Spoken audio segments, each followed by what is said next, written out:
اللہ نے پیغمبروں کے واقعات بیان کیے ہیں.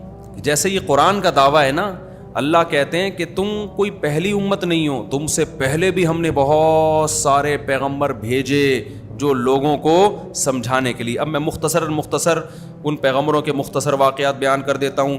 وَلَقَدْ أَرْسَلْنَا نُوحًا إِلَىٰ قَوْمِهِ إِنِّي لَكُمْ نَذِيرٌ مُّبِينٌ. اللہ کہتے ہیں ہم نے نوح علیہ السلام کو ان کی قوم کی طرف بھیجا. نوح علیہ السلام آدم علیہ السلام کے بعد سب سے پرانے پیغمبر ہیں. جب آدم علیہ السلام دنیا میں آئے نا، اس وقت تو پبلک شارٹ تھی مارکیٹ سے، ٹھیک ہے نا. آدم علیہ السلام اکیلے تھے، اللہ نے ان کی پسلی سے اماں حوا کو پیدا کیا. LGBT کا کوئی تصور اس وقت سے نہیں ہے. اماں حوا اللہ نے پیدا کی.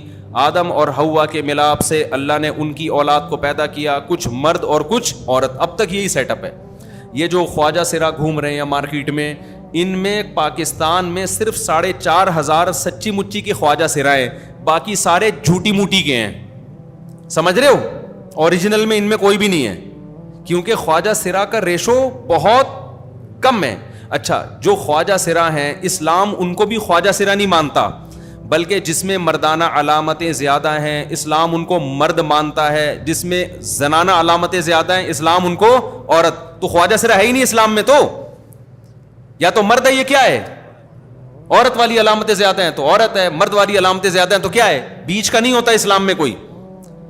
ہاں، کچھ کروڑوں میں ایک ایسے خواجہ سرا ہوتے تھے جن میں دونوں علامتیں کیا ہوتی تھی؟ برابر. یہ شروع میں ایسا ہوتا تھا، اب سائنس نے وہ بھی حل کر دیا. اب میڈیکل سائنس نے اتنی ترقی کی ہے، میڈیکل سائنس بتا دیتی ہے کہ اس میں مردانہ زیادہ ہیں یا زنانہ زیادہ ہیں. اب وہ بھی مارکیٹ سے کیا ہو گئے؟ شارٹ. ہاں، اب جس میں مردانہ علامتیں زیادہ ہیں اسلام ان کو اجازت دیتا ہے کہ آپریشن کرا کے پورے مرد بن جائیں وہ، اور جس میں عورت والی علامتیں زیادہ ہیں اسلام ان کو اجازت دیتا ہے کہ آپریشن کرا کے کیا بن جائیں؟ پوری عورت. ادھر سے ادھر جانے کی اجازت نہیں ہے آپ کو. ڈپارٹمنٹ میں پیدا ہوئے یہ والے، آپریشن کروا کے اس ڈپارٹمنٹ میں چلے گئے. ہمارے ہاں تو تمبو میں زنانے میں گھسنے کی اجازت نہیں ہے، پورا زنانہ بن جانا کہاں سے اجازت ہوگی؟ یار بہت گہری بات کہہ دی میں نے، آپ لوگ کی سمجھ میں نہیں آئی. ہم جب بچے تھے نا شادیوں میں جایا کرتے تھے، اب تو بغیرتی الحمدللہ دبا کے ہو رہی ہے، مس گیدرنگ ہو رہی ہے، ایک دوسرے کی بیویوں بیٹیوں کو نیم برہنہ حالت میں دیکھ رہے ہیں. غیر مارکیٹ سے کیا ہو گئی؟ شارٹ. بغیرت بن جاؤ تو جب جہنم کا خوف نہیں ہے تو جتنے مرضی بغیرت بنو، ہمیں کوئی تکلیف نہیں ہوتی. لوگ سمجھتے ہیں مولویوں کو بڑا غصہ آتا ہے یہ مکس گیدرنگ، ہمیں تھوڑی غصہ آ رہا ہے. اللہ میاں نے آج جو قرآن میں آیت آئی ہے نا، اس میں یہ کہا ہے کہ میں نے جہنم کو جنات اور انسانوں سے بھرنا ہے، تو وہ اسی مکس گیدرنگ سے ہی بھریں گے. وہ تو جتنے جہنم میں بھریں گے، ہم تو ہمارا کام ہے بتا دینا، تو ہمیں کیا مسئلہ ہے بھائی؟ آپ مکس گیدرنگ کتنی دیر لگتی ہے ایک پارٹیشن کھڑی کرنے میں یار. خدا سے نفرت کی بھی کوئی انتہا ہوتی ہے نا، غضب. اللہ میں یعنی یہ تھوڑی کہا کہ لڑکیاں شادی میں نہ جائیں یا لڑکے نہ جائیں. ایک اللہ نے کیا کہا ہے کہ تھوڑا سا بیچ میں کیا کر لو؟ پارٹیشن کر لو. یہ ادھر ہو جائیں وہ ادھر ہو جائیں. موت آتی ہے یہ کرتے ہوئے. ہم کوئی فنڈامنٹلسٹ تھوڑی ہیں، ہم کوئی دقیانوس تھوڑی ہیں، لبرل لوگ ہیں. لبرل لوگ ہیں تو بن جاؤ لبرل. بغیرتی کی انتہا ہے. لبرل بنتے بنتے جو یورپ کا حال ہوا ہے نا، جو حال ہوا ہے یورپ کا، وہی تمہارا بھی حال ہوگا. اور فائدہ کتے اٹھائیں گے، یہ بار بار میں بتاتا ہوں، اس کی میں ڈیٹیل مزید نہیں بتاؤں گا. اس کا فائدہ کس کو ہوگا؟ بالآخر کتوں کا راج ہوگا. بڑھاپے میں بھی آپ نے بھی کتے پالنے، آپ کی بیگم نے. وہ ڈیٹیل پھر کسی اور وقت، بار بار پھر اس طرف ذہن چلا جاتا ہے. تو میں یہ عرض کر رہا تھا، کیا بتا رہا تھا، دماغی ادھر سے چلا گیا یار. تو پارٹیشن کر لیا کرو شادی بیاہ میں، تھوڑا سا خدا کو اہمیت دے دیا کرو، تھوڑی سی اہمیت دے دیا کرو خدا کو. وہ جب کچھ کہہ رہا ہے نا تو مان لو اس کی باتوں کو. تو میں یہ کہہ رہا تھا، ہم جب شادیوں میں بچپن میں جایا کرتے تھے، تمبو کے اس طرف زنانیاں ہوتی تھیں، اس طرف کیا ہوتی تھی؟ پشتوں میں کہتے ہیں سڑے. اس طرف سڑی جمع ہے، میرا خیال ہے سڑی ہے نا جمع. اس طرف سڑے ہوتے تھے، اس طرف زنانیاں. تو اگر کوئی لڑکا زنانیوں کے تمبو میں گھسنا تو دور کی بات، وہ تو بہت بڑا بغیرت ہوتا تھا زنانیوں میں چلا جائے. صرف تمبو کے سوراخ سے جھانک کے بھی دیکھتا تھا نا، اس کو بھی بغیرتی کے تانے ملتے تھے. تو آپ بتاؤ، اسلام میں اس تمبو سے اس تمبو میں جانے کی اجازت نہیں ہے آپ کو، جبکہ واپس میں مرد ہی بن کے لوٹو گے تو پورا اس جنس میں کنورٹ ہونے کی اجازت کہاں سے ہو جائے گی؟ آپریشن کرا کے پورا لیڈیز بن گیا یا لیڈی پورا مرد بن گئی، یہ کہاں سے ہوگی؟ تو ڈپارٹمنٹ میں جانے کی اجازت نہیں ہے آپ کو. تو خیر کہاں سے کہاں بات چلی گئی. تو اللہ تعالیٰ نے آدم علیہ السلام کو پیدا کیا تو ایک عورت اور ایک مرد سے بہت لوگ دنیا میں پھیل گئے. وہ سارے توحید پرست تھے، ایک خدا کو ماننے والے. کان الناس امتا واحدہ، اللہ فرماتے ہیں یہ قوم کیا تھی؟ ایک امت.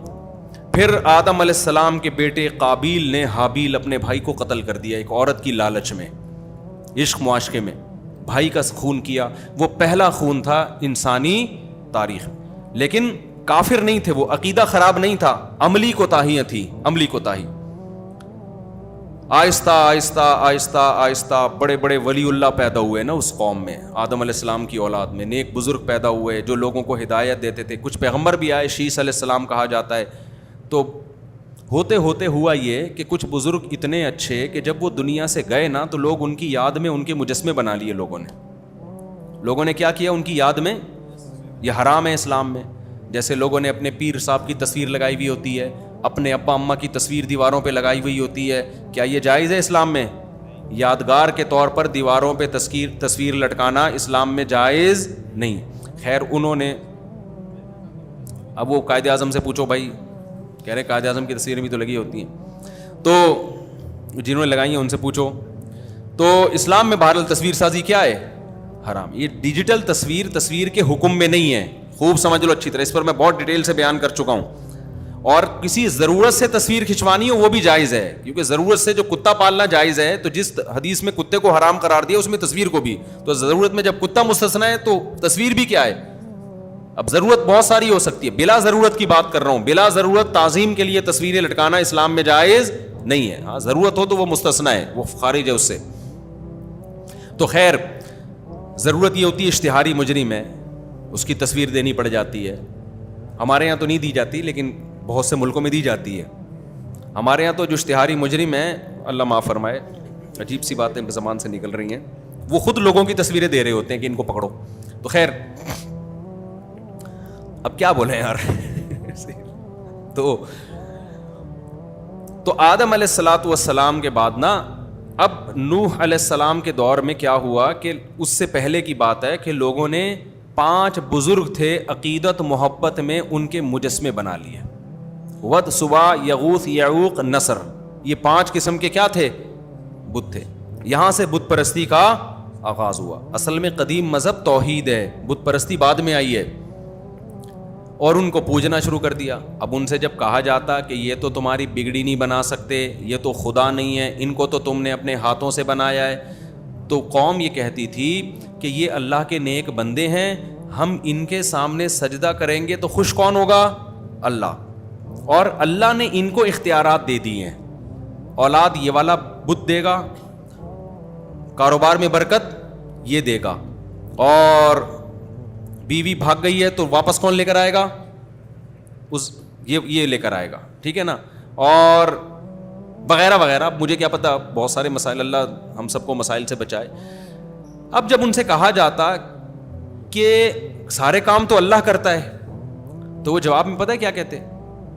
وہ کہتے ہمیں پتہ ہے اللہ کرتا ہے، اصل میں تو اختیارات اللہ کے پاس ہیں، لیکن اللہ نے ان کو بھی دے دی ہیں.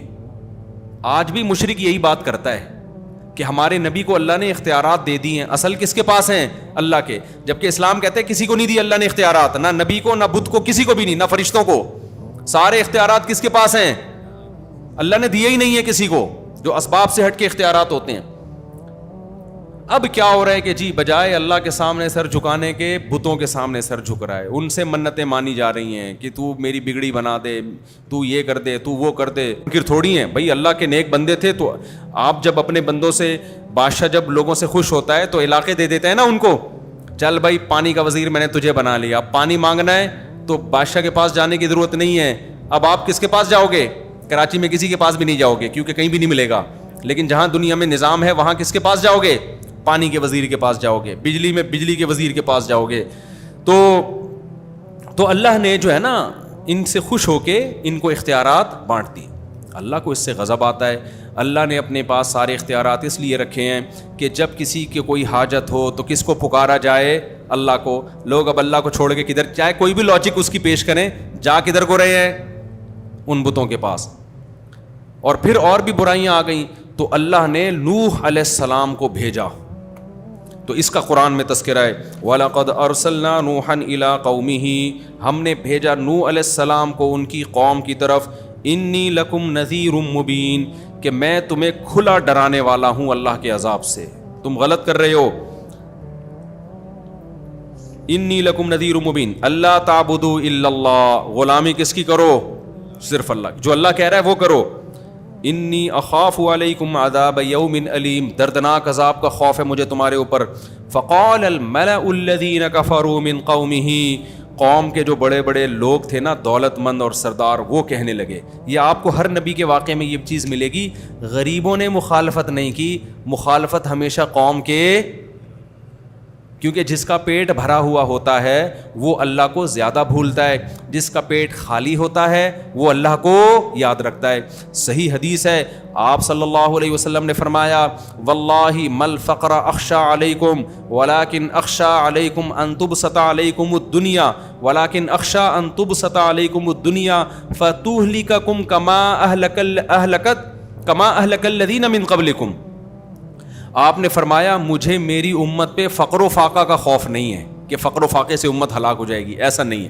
مجھے خوف اس بات کا پیسہ بہت آئے گا امت کے پاس, اور یہ دولت ان کو ایسے ہلاک کر دے گی جیسے پچھلے لوگوں کو ہلاک کیا تھا. اب دیکھو نا عرب کنٹریز میں پیسہ جب نہیں تھا, دین پہ تھے نا پورے, جب پیسہ آ گیا تو مزید پیسہ کمانے کی کوشش. اب حال دیکھو کس طرف کو رخ ہو گیا ہے.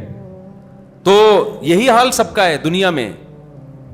تو پیسہ آنے کے بعد دین سنبھالنا مشکل. تو اسلام یہ نہیں کہہ رہا پیسہ مت کماؤ, پیسے والے کو فکر دوسروں سے زیادہ کرنی ہے, کیونکہ اس کو پھر نا غریب علماء تو ویسے ہی برے لگ رہے ہوتے ہیں اس کو, کہ ان کے پاس تو پہننے کے چپل نہیں ہے, ہمیں بتائیں گے طلاق ہوئی ہے کہ نہیں ہوئی ہے, صحیح ہے نا, یہ ہمیں بتائیں گے وراثت کے کیا مسائل ہیں. تو یہ تانا ملتا ہے.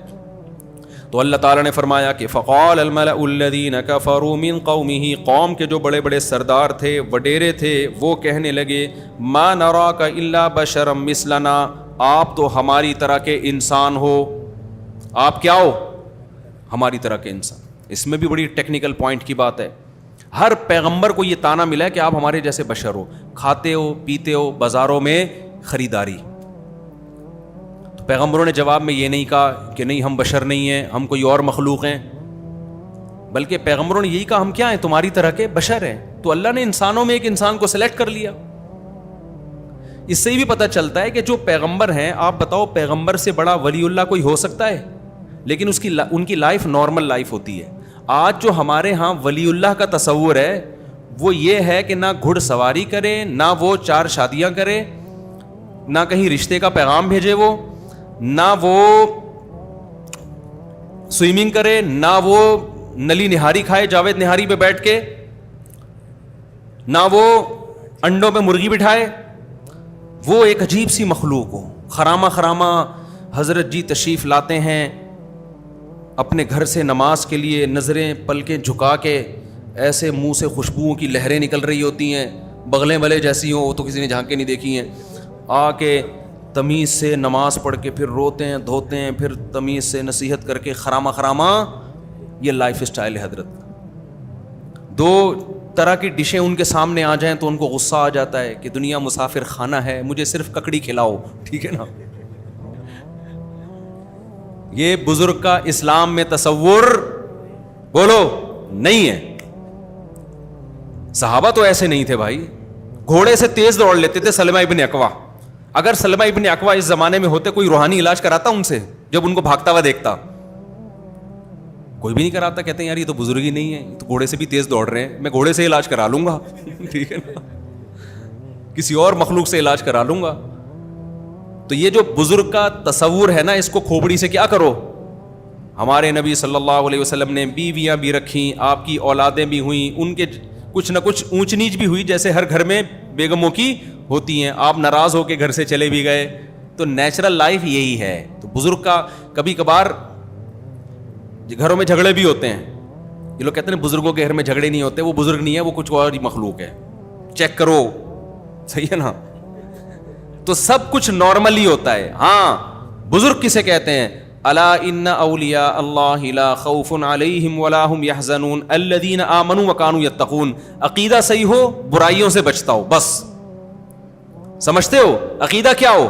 توحید والا, ختم نبوت والا, تقدیر پر ایمان, آخرت پر ایمان, اور برائیوں, ظاہری برائی سے بھی اور باطنی برائی دل میں دنیا کی محبت نہ ہو, جاہ کی محبت نہ ہو, دولت کی لالچ نہ ہو, حب باہ نہ ہو. حب باہ بھی ایک بیماری ہے, ہر وقت ہرک عورتوں کی مسلط, حلال حرام کی پرواہ نہیں کرتا, بد نظری کرتا ہے, فوش فلمیں دیکھتا ہے, زنا کی طرف جاتا ہے, یہ گندے ہیں.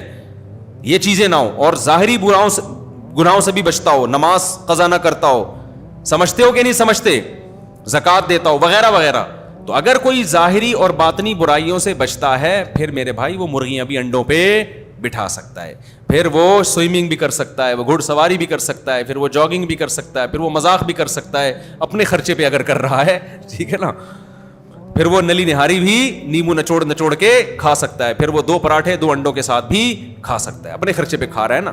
تو خیر, تو قوم نے کیا کہا, نوح علیہ السلام سے فرمایا ما نرا. اچھا, اس میں ان لوگوں پر بھی رد ہے جو نبی صلی اللہ علیہ وسلم کو بشر نہیں مانتے, نور مانتے ہیں. پیغمبروں کو تو یہ تانے دیے گئے کہ آپ تو ہماری طرح کے انسان ہیں, تو پیغمبر نے کبھی نہیں کہا کہ نہیں ہم تمہاری طرح کے نہیں ہیں. انہوں نے کہا ہم نے کب کہا کہ ہم انسان ہیں بھائی, ہم بھی کھاتے ہیں پیتے ہیں. لیکن کیا ہے, اللہ نے انسانوں میں سے کسی انسان کو اپنے پیغام کے لیے منتخب کر لیا ہے, تو وہ انسان, ساری صفات انسانوں والی ہوں گی. ما نراک الا بشرا مثلنا وما نراک اتبعک الا الذین هم اراذلنا. ایک اور تانا ملا کہ ہم دیکھتے ہیں کہ آپ کو جو فالو کرتے ہیں نا وہ قوم کے غریب لوگ ہیں, لہذا ہم آپ کی مجلس میں بولو نہیں بیٹھے.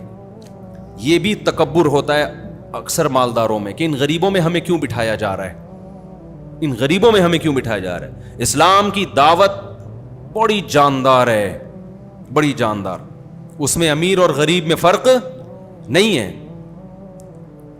آج بھی ہندوؤں کی عبادت گاہوں میں ایسا ہوتا ہے کہ وہ فلانی قوم کا ہے, وہ مندر میں بغیر پیسوں کے آئے گا, وہ دوسری قوم کا ہے وہ پیسے دے کے آئے گا. مسجدوں میں الحمدللہ اب تک ایسا رواج, مسجد میں صف کے پیچھے رکشے والا بھی ہوگا, ادھر بریگیڈیئر صاحب بھی ہوں گے, ادھر جناب کوئی چوکیدار ہوگا, ادھر وزیر اعظم صاحب ہونے چاہیے, آگے کیا ہوگا, ٹھیک ہے نا, ایک ہی صف میں کھڑے ہو گئے, محمود و ایاس, نہ کوئی بندہ رہا نہ بندہ نواز.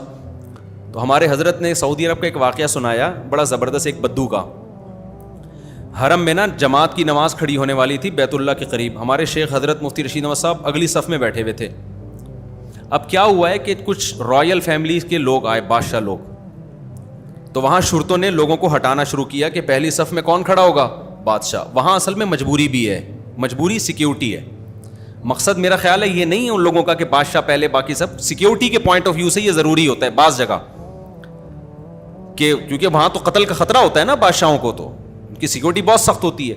تو اب وہ سیکیورٹی کے نقطۂ نظر سے یہ قانون شاید وہاں پر ہے, میرا خیال ہے, اچھا گمان رکھنا چاہیے کہ جو رائل فیملی کے لوگ آ رہے ہیں وہ یہاں کھڑے ہوں گے, باقی پیچھے. تو ایک عربی بدو کھڑا ہوا تھا, اب اس کو کون سمجھائے کہ یہ سیکیورٹی کی ضرورت ہے. اس بدو کو شرطے نے کہا پیچھے چلا جا. وہ کہہ رہا ہے گل لا الہ الا اللہ, گل قل کو کہتے ہیں. وہ شرطے سے کہہ رہے بول لا الہ الا اللہ, یعنی تو کافر ہو گیا ہے.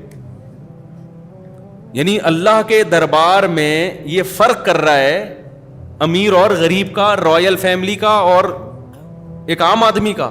تو اسلام سے کیا ہو گیا, خارج ہو. ہمارے حضرت کو اس کا یہ بولنا اتنا اچھا لگا نا, حضرت نے کئی بار بیان میں بتایا کہ اتنا مجھے اس بدو کی سادگی اچھی لگی. وہ شرطا کہہ رہے پیچھے جا, وہ کہہ رہے تو کلمہ پڑھ کے اسلام قبول کر, لا الہ الا اللہ پڑھ, دوبارہ کافر ہو گیا ہے. اللہ کے گھر میں تو کہہ رہے کہ یہاں یہ کھڑے ہو گئے تیرے. وہ جیسے ایک مسجد میں نا, واقعات سے واقعات یاد آتے ہیں یار, کیا کریں. ایک مسجد میں امام صاحب نے نا وہ لگوا دیے کہ یہ فلاں کی جگہ ہے مسجد میں, یہ فلاں کی جگہ ہے, یہ فلاں کی جگہ ہے, یہ خواتین کی جگہ, یہ خادم کی جگہ, یہ جگہ جگہ نا بورڈ لگا دیے. بھائی اب یہ ہر جگہ اتنی لکھنے کی کیا ضرورت ہے, پھر تیروں کے نشان نا, کہ یوں کر کے یہاں جائیں گے تو امام صاحب کا کمرہ, جیسے کوئی بحریہ ٹاؤن ہے, یہ چھوٹی سی مسجد ہے. تو ایک جلے ہوئے صاحب جو امام صاحب سے ویسے ہی تپے ہوئے تھے, وہ آ کے قصہ کیسے سنا رہے ہیں, مفتی صاحب اس مسجد میں جاؤ, لکھا ہوا ہے تیرے باپ کی جگہ ہے, تیری ماں کی جگہ ہے, یہ تیری بہن کی جگہ ہے. مجھے اس کا اسٹائل بڑا ٹائٹ لگ رہا تھا. کہہ رہے مسجد ہے سیدھا سیدھا بھائی, جو جہاں آگے بیٹھ جائے. کہہ رہے نہیں, امام نے لکھا ہوا ہے تیرے باپ کی جگہ ہے, یہ تیرے ماموں کی جگہ ہے, یہ تیری ماں کی جگہ ہے, تیری بہن کی جگہ ہے. مجھے اس کے اسٹائل پہ اتنی ہنسی آئی ہے. میں نے کہا یار دیکھو, تو مسجدوں میں ایسا میرے بھائی سب جگہ سب کی ہے, جو پہلے آ کے جہاں بیٹھ گیا وہ جگہ اس کی ہے. امام کے پیچھے جب نیت باندھ لی تو بریگیڈیئر ہو, چیف آف آرمی اسٹاف ہو, وزیر اعظم ہو, صدر ہو, چپڑاسی ہو, ٹماٹر والا ہو, سب کی اوقات ایک جیسی. اب سب کیا ہے, اللہ کے دربار میں ہاتھ باندھ کے کھڑے ہوئے ہیں. اسلام میں جنازہ بھی سب کا ایک جیسا ہے. جنازے کی چارپائی آئے گی, سب کا ایک جیسا جنازہ, ایک جیسی تکبیرات, ایک جیسی دعائیں. فرق نہیں رکھا گیا ہے کہ جی کرنل صاحب کا جنازہ الگ اسٹائل میں ہوگا, بریگیڈیئر کا جنازہ الگ اسٹائل میں, چپڑاسی کا جنازہ الگ اسٹائل میں. نا نا نا نا نا, قبر بھی سب کی کیسی ہوگی, ایک جیسی. جنازہ بھی سب کا ایک جیسا, کفن بھی سب کا ایک جیسا. حج پہ جب جاتے ہو نا تو احرام بھی سب کا کیسا ہوگا. اللہ کہتے ہیں جہاں میرے گھر میں آؤ نا تو یہ اپنے عہدے باہر رکھ کے آیا کرو. کیسا اسلام کا ایک خوبصورت نظام ہے. وہاں امیر غریب نہیں ہے. بیت اللہ میں جب حج کرنے کے لیے جاؤ گے تو احرام سب نے ایک جیسا پہننا ہے, اور واپسی پہ سب کے دہشت گردی کا ٹنڈ ہوگی سب کی, ٹھیک ہے نا. قصر ہوگا یا کیا ہوگا, حلق ہوگا. وہاں بھی فرق نہیں رکھا اللہ تعالیٰ نے کوئی. تو اسلام کی دعوت سب کے لیے, تو یہاں بھی ایسا ہی ہے. نوح علیہ السلام نے کو تانے ملنے شروع ہو گئے کہ ما نراک الا الذین ما نراک تبعک الا الذین هم اراذلنا. قوم میں جو سب سے پست ترین لوگ ہیں نا وہ آپ کی اتباع کر رہے ہیں, ہمیں یہ بالکل بھی پسند نہیں ہے. ہمارے نبی کو بھی یہ تانا ملا ہے کہ غریب صحابہ جو نبی کے ارد گرد رہتے تھے نا تو یہ مشرکین عرب تانا دیتے تھے. تو اللہ نے کیا حکم نازل کیا سورہ کہف میں کہ وَاصْبِرْ نَفْسَكَ مَعَ الَّذِينَ يَدْعُونَ رَبَّهُمْ بِالْغَدَاةِ وَالْعَشِيِّ. اے نبی آپ اپنے آپ کو ان مساکین کے ساتھ جوڑ کے رکھیں جو اپنے رب کو صبح و شام پکارتے ہیں. ان کو اپنی مجلس سے آپ کو دھتکارنے کی اجازت نہیں ہے. ایسا نہیں ہے کہ آپ ان کے تانوں سے آ کے, جو اسلام کی دعوت میں آئے گا آپ نے اس کو سینے سے لگانا ہے. تو ہمارے نبی اصحاب صفہ کے پاس جایا کرتے تھے. مسجد نبوی میں جو ابھی جو چبوترا ہے نا وہ اصحاب صفہ کا نہیں ہے, وہ ویسے ہی چبوترا ہے. لوگ اس کو صفہ کا چبوترا سمجھ کے وہاں بیٹھے ہوئے ہوتے ہیں تبرکن. تو وہ جو اصل چبوترا تھا وہ ابھی نہیں ہے. جگہ تو اس کی متعین ہے کہ یہاں اصحاب صفہ بیٹھا کرتے ہیں, لیکن جو چبوترا ہے, جو آج کل جو چبوترا ہے یہ وہ والا نہیں ہے چبوترا. تو اصحاب صفہ جہاں بیٹھا کرتے تھے نبی وہاں جا کے بیٹھتے باقاعدہ اور کہتے تم وہ مبارک لوگ ہو جن کے ساتھ مجھے بیٹھنے کا اللہ نے حکم دیا ہے. تو اس لیے غریب بھی اسے بغیرت بولو نہیں ہوتا.